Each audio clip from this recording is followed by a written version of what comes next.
acabou o filme? Maratonou a série ou zerou o jogo? Então, cola com a gente. Tá começando Depois da Tela, com Lincoln Breviglieri. Produção de áudio Vinhetando.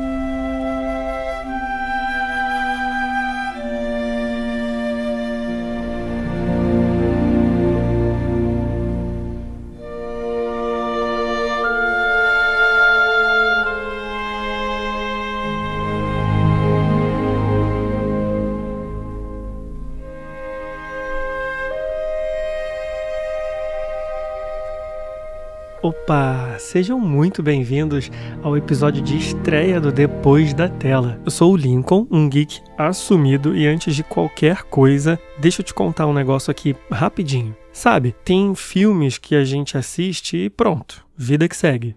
Mas tem outros que grudam. Pode ser uma cena, uma fala, ou, sei lá, uma sensação que a gente nem sabe explicar. Às vezes nem é porque o filme foi incrível, tá? Pode ser justamente o oposto disso, mas por algum motivo aquilo ficou. E aí eu pensei, e se existisse um espaço pra gente conversar justamente sobre isso? Não é sobre ficar dando nota ou caçar defeito, se bem que essa parte eu não posso garantir. Mas é especialmente pra gente falar sobre o que fica. Foi assim que nasceu Depois da Tela. Um podcast pra falar sobre filme, série, games, mas principalmente pra gente conversar sobre o que eles provocam na gente. Então assim, toda quinzena você vai me ouvir por aqui. Às vezes sozinho, às vezes com convidados, mas sempre com o coração aberto. Então aproveite e segue a gente na sua plataforma favorita, ativa o sininho e, se curtir, manda esse episódio para alguém que também vai curtir essa ideia. E se quiser sugerir alguns temas ou só dar aquele feedback maroto, é só escrever para depoisdatelapodcast@gmail.com ou no @depoisdatelapodcast em qualquer rede social. Tem TikTok, Instagram, tá tudo lá. E para começar esse projeto com os dois pés na porta, eu escolhi um filme que marcou demais a minha infância. Eu perdi a conta de quantas vezes eu vi esse filme. Só de pensar nele eu já fico escutando o barulhinho dos tambores. Vocês estão ouvindo também? Então, ó, se prepara, porque depois da vinheta a gente vai falar sobre Jumanji.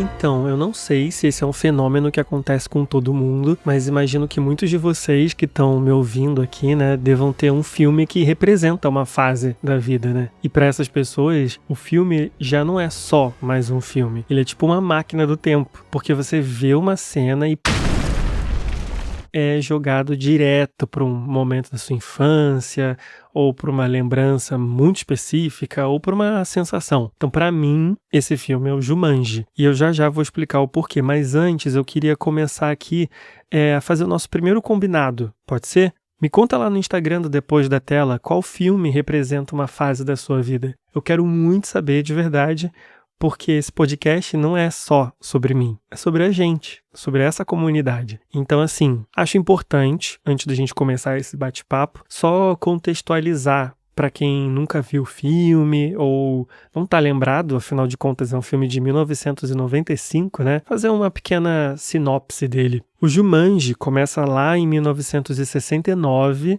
quando um jovem Alan Parrish encontra um jogo de tabuleiro bizarríssimo perto da fábrica de sapato dos pais. Ele joga uma rodada com a sua amiga Sarah e ele é sugado para dentro do jogo. Sim, sugado. A Sarah fica em choque e ninguém vê mais o Alan por décadas. Muito tempo depois, já nos anos 90, dois irmãos, a Judy e o Peter, encontram esse mesmo jogo na antiga mansão, que era da família dos Parrish. Eles também jogam e, sem querer, libertam o Alan, que ficou 26 anos preso dentro do jogo, numa selva. E é aí que a história do filme começa pra mim. Porque assim, eu devia ter uns 8, 9 anos, quando eu vi esse filme pela primeira vez na televisão, e cara, eu pirei. era tudo que eu amava. Era aventura, era mistério, tinha aquele tamborzinho tocando no fundo como se estivesse chamando a gente, sabe? E é claro, tem o jogo de tabuleiro, que aliás é um hobby que eu amo até hoje. Eu tenho uma prateleira lotada de jogo de tabuleiro, por sinal, tá aqui na minha frente. Mas o que aconteceu depois é que transformou Jumanji no filme da minha vida. É que em algum momento, alguém, até hoje eu não me lembro quem, pra falar a verdade, me deu uma fita VHS. Sim, eu sou dessa época, tá? Com o filme gravado direto da televisão. Tipo daquelas fitas que tem marca do tempo, sabe? Que era uma imagem meio lavada, o som meio abafado.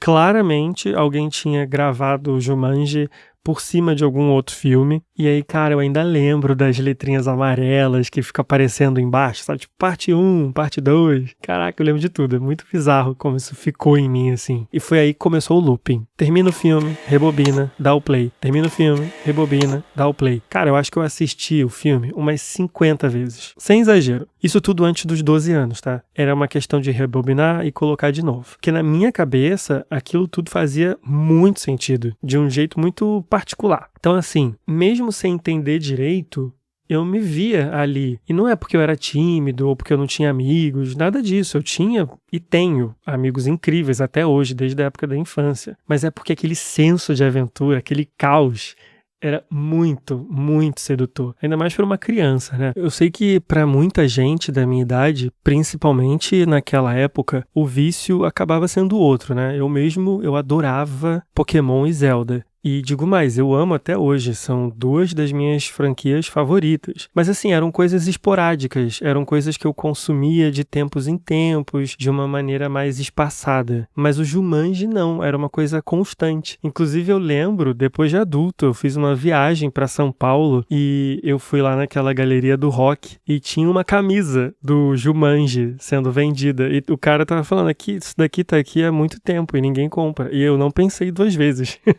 Então eu tenho ciência de que não é algo mainstream, sabe? Mas uma outra coisa que eu fiquei refletindo, quando a gente é criança, a gente acaba perdendo, né? As nuances e as metáforas, assim, que alguma obra acaba querendo contar. Que é normal, né? Mas eu não sei vocês. Só que eu lembro perfeitamente do momento em que essas coisas começaram a fazer sentido pra mim. Eu tinha lá por volta dos meus 12, 13 anos, por aí, quando eu comecei a, de fato, enxergar o filme de uma maneira diferente. E me batia um orgulho, sabe? Eu ficava todo besta quando eu via alguma coisa e sacava o que estava rolando, sacava o que aquele roteiro estava tentando me dizer, a intenção por trás daquilo. Cara, eu me sentia muito adulto. Tipo aquele meme da Peppa Pig, sabe? Eu gosto disso.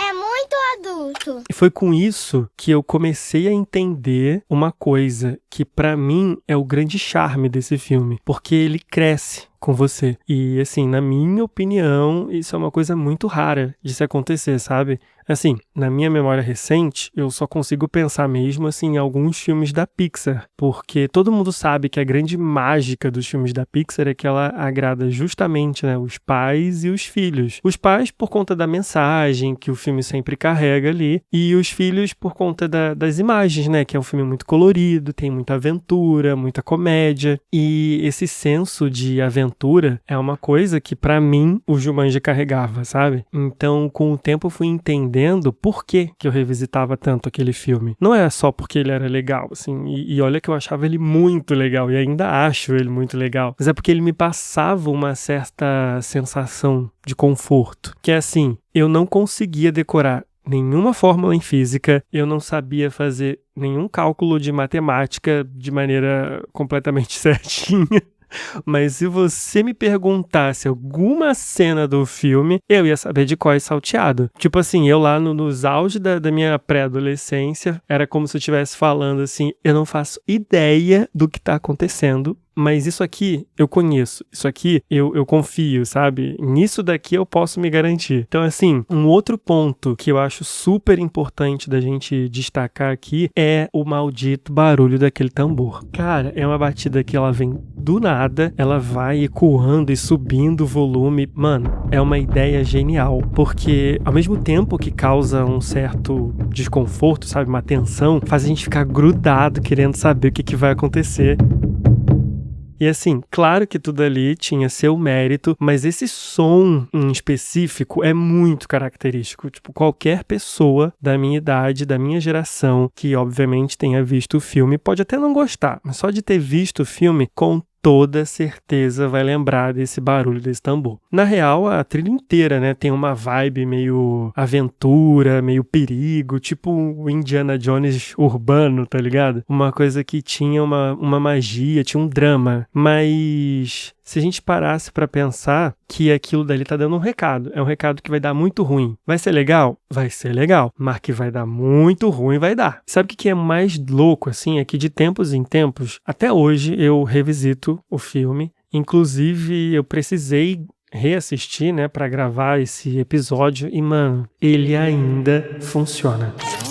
Ele ainda é muito gostoso de assistir. É claro que hoje eu enxergo outras camadas, mas ele me traz uma sensação de conforto, sabe? Eu não sei explicar, mas pra mim ele representa aquele momento mágico de quando a gente é criança, de estar encolhido na cama, com o cobertor até o pescoço assim, vendo algo muito legal na televisão, quentinho. Nossa, isso é muito legal. E uma outra coisa também que eu só percebi depois que eu fiquei mais velho, é como esse jogo faz uma baita metáfora pra nossa vida. Porque, assim, pode ser que eu esteja viajando agora, mas eu preciso tomar umas liberdades poéticas. Porque, assim, além do desespero dos bichos tudo lá e de tudo mais que sai daquele tabuleiro, Jumanji, pra mim, ensina da forma mais fantasiosa possível que às vezes a gente é jogado pra dentro de uma confusão que a gente não escolheu, mas aí não tem muito o que fazer. A gente precisa sobreviver, precisa crescer, precisa se virar, porque não tem como sair do meio. Sem contar que eu não sei se vocês perceberam isso, mas o jogo ele não escolhe jogadores aleatórios. Ele sabe muito bem quem ainda não resolveu suas paradas, né? O Alan lá, por exemplo, ele tinha lá culpa com o pai, a Sarah tinha um monte de fobia, a Judy e o Peter tinham um luto, o tabuleiro é quase que um terapeuta muito sem noção, que joga tudo na sua cara sem pedir licença, do tipo assim, você tem medo de rato? Poxa, que pena, então segura aqui essa centena de ratazana aí na sua cara. Só que ao mesmo tempo, tem uma coisa que torna tudo um pouco mais belo no meio dessa bagunça toda, que ninguém vai vencer o Jumanji sozinho. Eles precisam e devem confiar um no outro. Cada um tem suas fraquezas, mas tem também algo que só ele sabe fazer. Então a lição pra mim que fica é: não tem jogo que a gente jogue sozinho. Pausa dramática. Como vocês puderam ouvir na nossa vinheta, agora é a hora da nossa pausa dramática. É um quadro em que eu, ou o convidado, escolhe uma cena que ficou na cabeça. Pode ser uma cena emocionante, uma cena engraçada, uma cena tensa. Só tem um critério. Marcou a gente de um jeito que não dá pra esquecer. E aí, sintam-se convidados a compartilhar com a gente lá no Instagram qual é essa cena pra vocês. Qual é a pausa dramática que vocês fazem quando assistem algum filme. Então, eu vou começar para estrear o nosso quadro, nosso primeiro episódio. A cena que mais me pegou foi logo no começo, quando o Alan é sugado para dentro do jogo. Eu nem precisava ter revisto o filme para isso, mas eu sempre me lembro da frase: na selva você deve ficar até um 5 ou um 8 alguém tirar. E puf, sumiu. E a cena dos dedos dele sendo meio que sugados, assim, ele sendo sugado bem aos pouquinhos. Meu Deus, era bizarro para uma criança de 8, 9 anos. Mas assim, sumiu, ninguém sabe o que rolou. E o que eu acho mais engraçado é que quando a gente vê no futuro as repercussões, né, desse dia, rolou até papo do pai dele ter matado ele, esquartejado o filho pra colocar na parede, sabe? É muito doido, mas essa cena nunca vai sair da minha memória. Cara, muito bom, muito bom.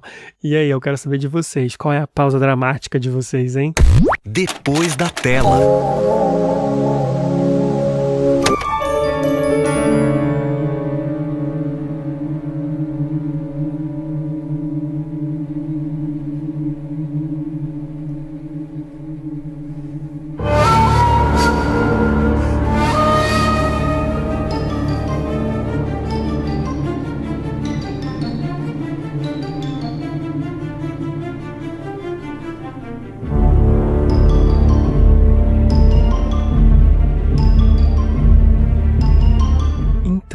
A gente já começou, né, a falar sobre esse assunto no primeiro bloco, mas eu acho que vale a pena desenvolver um pouco melhor a ideia, esmiuçar melhor um pouco o assunto, que é o fato do jogo não escolher os jogadores, né, aleatoriamente. Se a gente parar pra pensar, todo mundo ali tinha uma pendência emocional para lidar. Como a gente mencionou, o Alan tinha a culpa, a Sarah tinha o trauma, os irmãos estavam lá lidando com o luto. E aí quando você segue essa lógica, o jogo vira quase uma entidade, né, que fica sussurrando. Ou você enfrenta isso, ou eu vou continuar te atazanando.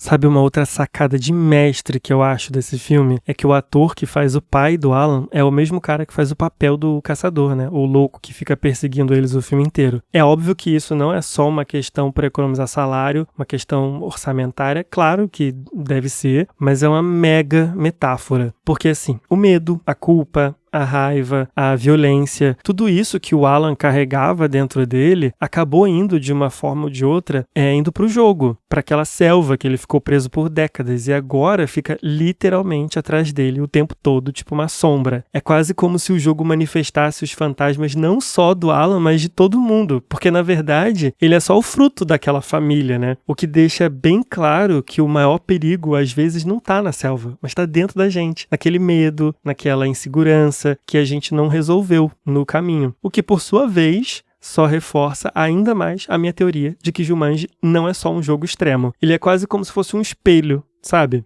E por falar em família, quando eu revi o filme, eu fiquei muito intrigado com isso, com essa dinâmica que os Parrish tinham. Eu já falei várias vezes sobre o peso da culpa que o Alan sentia, né? Mas o pai, por sua vez, colocava uma tremenda pressão no filho. O peso de uma expectativa, assim, gigante. Então, parando para pensar agora, faz mais sentido ainda o pai e o caçador serem a mesma pessoa. Porque é como se as expectativas que eu mencionei agora ficassem perseguindo ele dentro e fora do jogo, né? É como se fosse aquele medo constante que a gente tem de desapontar as pessoas que a gente ama ou de ser abandonado. E olha que isso nem é só no filme, né? Porque todo mundo conhece ou vive numa família assim em algum grau, claro. Só que o Jumanji coloca isso na mesa, ele te força a enfrentar essas sombras e a lidar com essas feridas. E sabe aquela selva que o Alan ficou preso por 26 anos? Eu acho que é uma escolha absurdamente inteligente a gente não saber como é que ela é. É claro que isso também deve ter seus motivos de orçamento, mas é justamente esse mistério que torna a figura do Alan adulto muito mais interessante, porque a imagem que eu, no auge dos meus 10 anos, tinha de uma selva era de um lugar super denso, escuro, cheio de perigo, animais, barulho, e talvez seja uma forçada de barra da minha parte falar isso, mas até nesse ponto eu consigo enxergar uma metáfora. Porque sabe o que é parecido com essa selva? Então, os nossos medos, eles estão sempre ali, escondidos atrás de alguma coisa, só esperando a gente se distrair para dar o bote. Então, aí eu consultei as vozes da minha cabeça,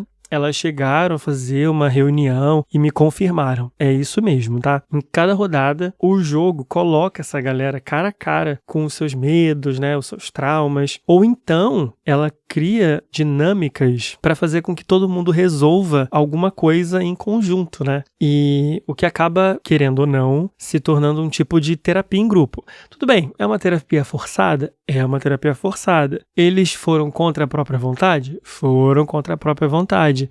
Mas funcionou. E aí eles acabam tendo que, nessas dinâmicas, né, a lidar com essas situações e acabam tirando conclusões que são muito importantes para eles no futuro, né, que ajudam eles a lidar com essas dores que eles estão passando. Só que aí tem um detalhe que torna tudo bem mais cruel, que é assim, se você jogou os dados, não tem como sair do meio. Inclusive tá no manual de instruções do jogo, né, você vai ter que ir até o final.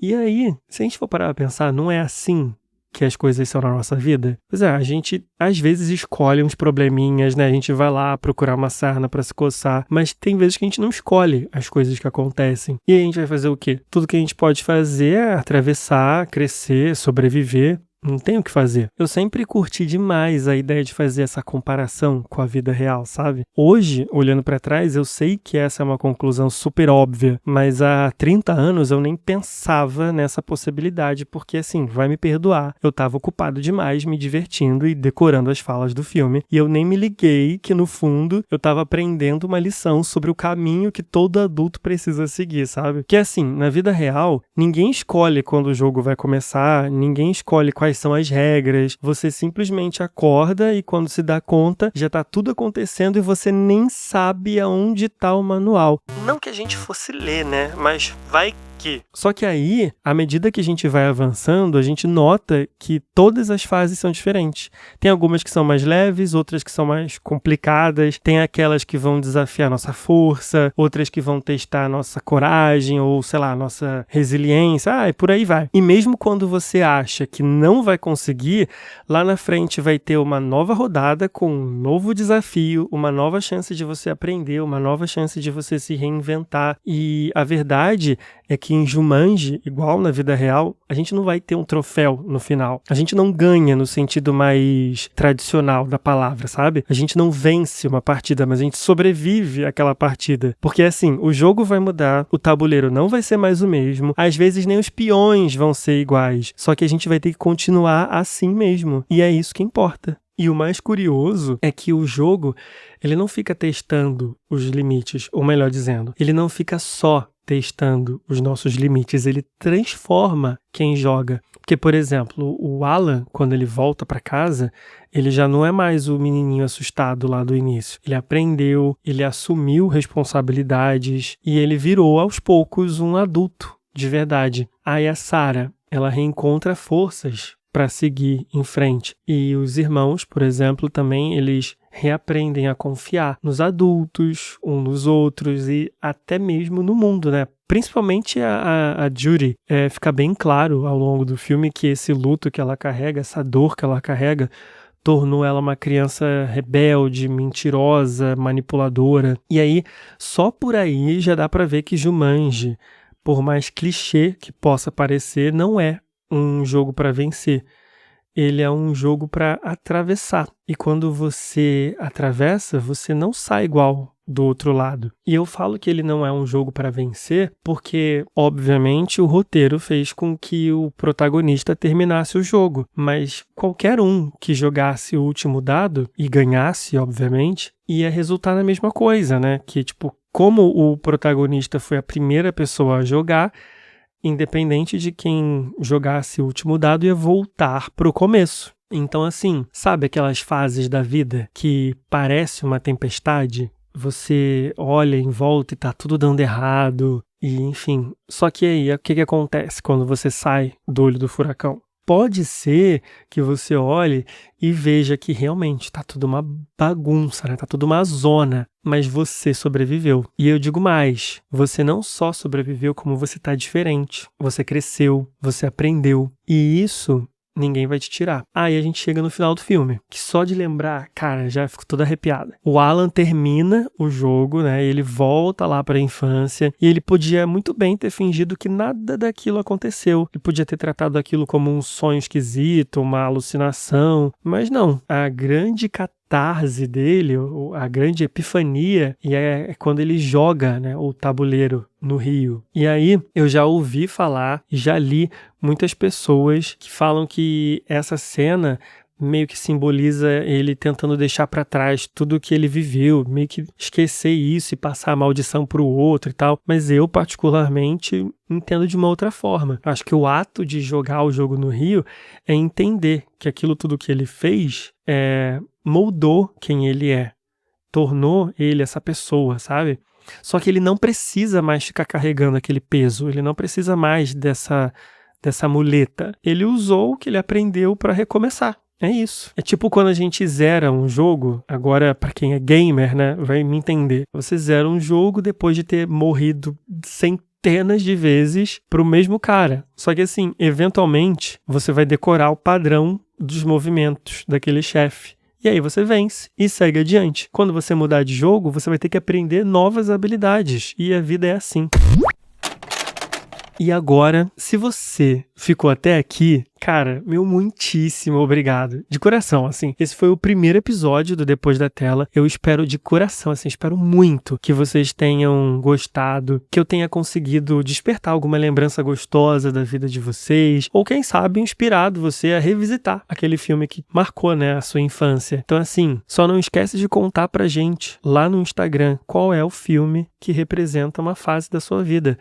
Lá no @Depois da Tela Podcast. Lembrando que é o mesmo @ em todas as redes sociais, tá? A gente também tá no YouTube, também está no TikTok. E ó, antes de ir embora, fica mais um pouquinho. No final de cada episódio, a gente tem um espaço reservado especialmente para você participar. Pois é o Cena Pós-Crédito. A gente vai usar um trechinho em áudio que vocês enviam pra gente com a visão que vocês têm daquela obra da vez. Então, ó, se você quiser fazer parte e ouvir a sua voz em episódios futuros, é só mandar um e-mail para depoisdatelapodcast@gmail.com. E aí a gente te conta exatamente o que você tem que fazer para participar, belezinha? Então é isso. A gente se encontra daqui a 15 dias no próximo episódio e mais uma vez, muito obrigado pela companhia até aqui, valeu? Beijos, até lá.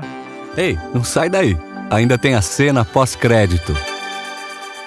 Olá, meu nome é Clarice. Eu sou do Rio de Janeiro, Nilópolis. É um filme que eu gosto muito. Faz um bom tempo que eu assisti, né, o filme antigo. Eu cheguei a assistir também as novas versões, que são muito bacanas também do filme. E assim, o que mais me marcou no filme antigo foi a questão do Robbie Williams ter ficado tanto tempo preso lá, né? Ele acaba começando a jogar, acho que com, eu não sei se é amiga, qual que é a relação dele com a menina, mas os dois começam a jogar e ele acaba preso. A menina meio que foge, conta pros pais, mas eles não acreditam e ele acaba passando mais de 20 anos preso dentro do jogo. E aí eu lembro que o pai dele, a família fica muito triste e tal, só que no final tudo é resolvido e dá tudo certo. E o filme também é algo muito lúdico, sabe? Eu acho que isso também me chamou muita atenção, o fato dessa fantasia toda, é muito bacana. Enfim, foi isso. O filme é muito bom, se quiserem assistir, obrigada.